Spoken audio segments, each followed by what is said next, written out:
Some people are blaming the pangolins. Those little armadillo-like, ugly, freaky-looking creatures. Look like prehistoric little things with the little scales. Apparently in China they eat them.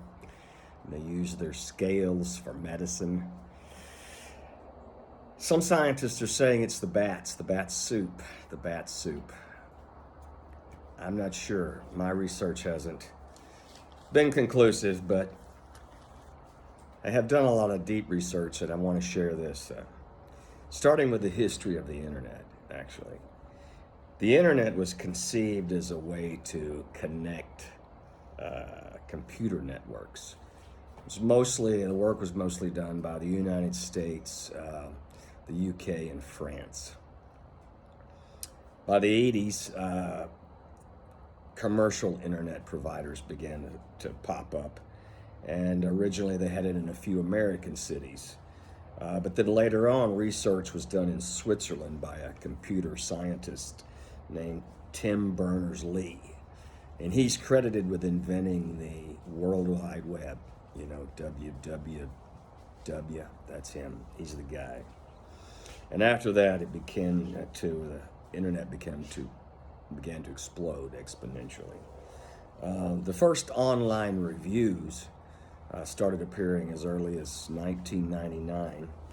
But then things like Yelp popped up in 2004. There was originally something called Rate It All, E-Opinions, Rate MD, where you could rate a medical professional. And then TripAdvisor showed up, Amazon, etc., etc. Well, these rating systems started allowing these human beings to appear, which we like to call, in the scientific community, we call them Karens. They're called Karens, K-E-R-E-N-S. A Karen is a human being that has allowed the fact that they can leave a review, whether it's good or bad, online, makes them feel like they are very powerful human beings. It's given them this godlike sense that they have the ability to control businesses and in some instances human beings, by giving them the ability to leave a 1-star to a 5-star review. 84% of Americans have said that they go online and read these reviews before they make a decision, a purchasing decision, or the decision to go to a restaurant or maybe dinner show or whatever. So Karens have this overblown self-ego concept that they control things. All right, keep that in mind. Now go back to the bat soup and the eating of the pangolins.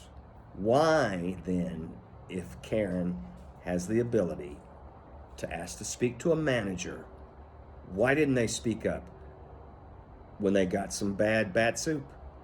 Or they got a bad pangolin drumstick? That's when they could have stepped up and said, I need to speak to a manager. But no, they didn't. So I blame the entire coronavirus on Karen.